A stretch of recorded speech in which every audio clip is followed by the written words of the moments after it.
사람을 바꾸는 시간에 초대받은 이모니라 합니다. 어, 오늘은 실수를 인정하는 말에 대해서 이야기해 보고자 합니다. 제가 지금 그 학교에 근무하고 있는데 처음에 학교에 임용되었을 때 그 몇 가지 사례를 들어서 이야기해 보고자 합니다. 그 아침에 제가 이제 반에 들어가서 그 전날 청소를 하지 않은 애들을 불러서 주의를 주게 되었습니다. 그때 한 학생이 하는 말이 자기는 청소를 했다는 겁니다. 근데 제가 검사를 했을 때 이 학생은 그 자리에 없었습니다. 그래서 마침 그때 또 주감승승이라고 그때 아침 주분조리라는 것이 있었습니다.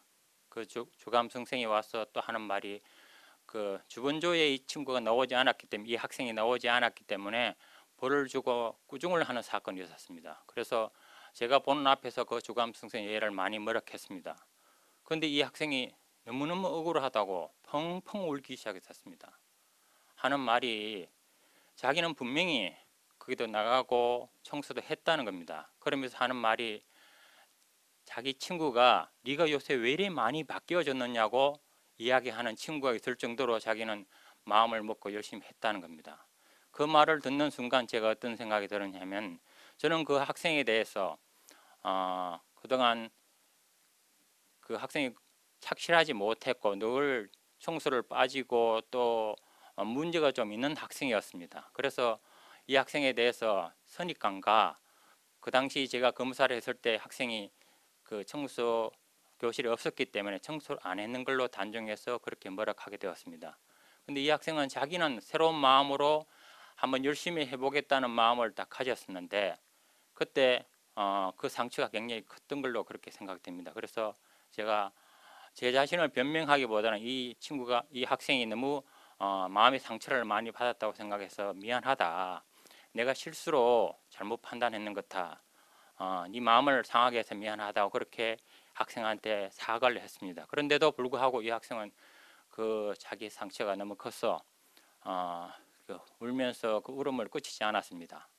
그래서 제가 이 학생 마음을 돌이키기 위해서 마음의 상처받은 것을 돌이키기 위해서 학생은 교실 복도에 서 있었고 제가 교실에 들어가서 반 전체 학생이 있는 앞에서 사과를 했습니다.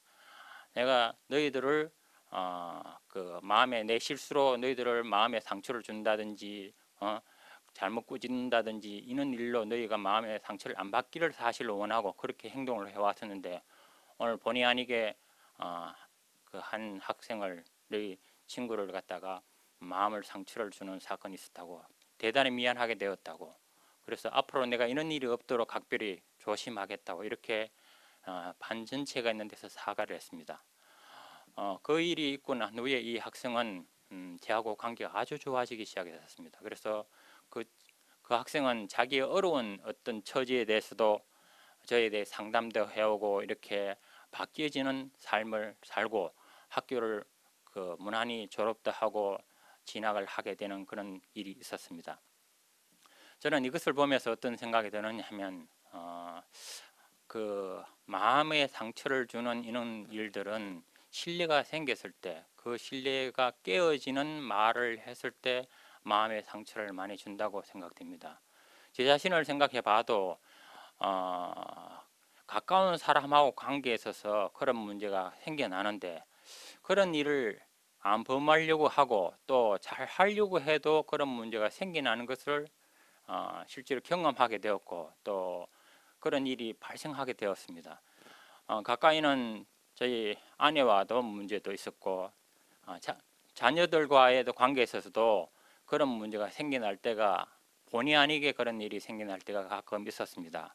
그래서 저는 생각하기를 왜 그런 문제가 생겨나느냐를 생각해 보니까 내가 잘한다고 생각하고 또 내가 니보다 낫다고 생각하는 자리에서 나도 모르게 무시하는 말이 나오고 옆에 사람을 상처 주는 그런 말들을 하게 되는 경우를 발생했습니다. 전혀 생각지도 못하게 옆에 사람이 나로 인해서 그 마음의 상처를 받았다 하는 그런 경우도 몇 번 경험하게 되었습니다. 그때 저는 내가 그 일을 변명하기보다는 그래 내가 어떤 경우든지 네 마음을 상처를 주고 니를 힘들게 했구나 그렇게 시인하는 자리가 그 상처를 회복하고 또 관계를 좋게 하는 그런 자리를 가져가게 되었습니다.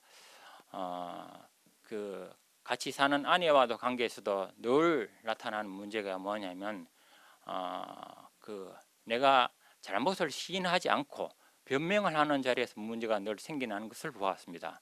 그래서 옆에 사람이 이놈은 이놈 문제가 있다고 이야기했을 때 그것을 한번 그래 맞다 내가 잘못했다 그렇게 시인하는 그 자리에 있어서 관계가 회복되고 또 새롭게 더 가까워지는 것을 많이 보게 되었습니다. 그래서 우리가 사는 그 생활에 있어서 늘 우리는 실수하고 또 문제를 만들 수가 있다고 생각되어집니다. 그런데 그것을 어떻게 변명하고 아니라고 이야기할 때는 오히려 더 문제가 생겨나는 것을 많이 발견하게 되었습니다. 그래서 저는 그 한 번의 어떤 내 잘못을 시인하는 자리에 있어서 더 관계가 좋아지고 옆에 사람 마음을 살려내는 것을 많이 보았습니다. 그래서 내가 옆에 사람을 상처 주는 말을 전혀 하지 않게 노력한다 할지라도 그것을 지킬 수는 없다고 생각합니다. 그러나 내가 잘못을 했을 때는 그것을 시인하고 그 인정하는 자리에 있어서 우리 삶이 풍요로워지고 관계가 원만해진다고 생각합니다. 그래서 이런 적은 부분이라도 실수를 인정하는 말을 한다는 것은 어떤 면에서는 자존심이 상할 수 있다고 생각하지만은 그것이 아주 우리 마음을 바꾸고 풍요로운 삶을 사는 하나의 계기가 되지 않나 생각합니다. 감사합니다.